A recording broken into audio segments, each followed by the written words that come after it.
एक मुस्लिम नवाब के होश तब उड़ गए जब आधी रात को उसके कमरे में स्वयं भगवान राम और लक्ष्मण आए और उसके सामने 6 लाख सोने की मोहरें ढेर कर दी। यह कीमत थी उनके एक भक्त को जेल से रिहा करने की। यह कहानी है 17वीं सदी के कंचेरला गोपन्ना की, जो भद्राचलम इलाके के टैक्स कलेक्टर थे। एक दिन उन्हें पता चला कि कुछ आदिवासी महिलाओं को जंगल में राम, सीता और लक्ष्मण की दिव्य मूर्तियां मिली हैं। जब गोपन्ना वहां पहुंचे तो भगवान को धूप और बारिश में एक टूटी फूटी घास की झोपड़ी में पड़ा देख उनका दिल टूट गया। उस वक्त भक्ति का आवेश इतना गहरा था कि उन्होंने परिणाम की चिंता नहीं की। उन्हें पूरा भरोसा था कि वे बाद में लोगों से चंदा इकट्ठा करके सरकारी खजाना भर देंगे। बस इसी विश्वास पर उन्होंने टैक्स के सारे पैसे वहां एक भव्य राम मंदिर बनवाने में लगा दिए। लेकिन जब गोलकोंडा के सुल्तान नवाब तानाशाह को पता चला कि सरकारी पैसा बिना इजाजत खर्च कर दिया गया है तो उसने इसे राजद्रोह माना और गोपन्ना को गिरफ्तार करवा लिया।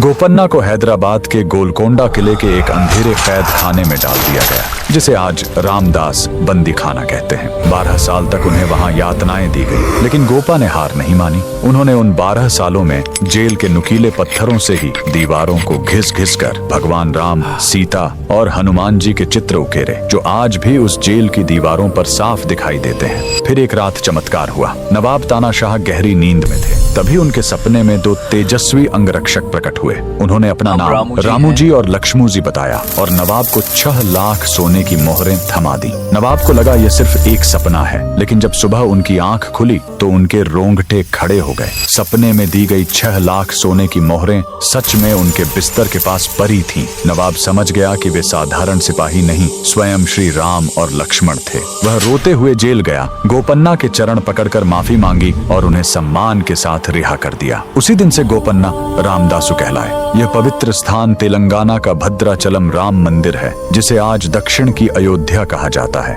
अपने भक्त का कर्ज चुकाने वाले प्रभु के लिए कमेंट्स में जय श्री राम जरूर लिखें।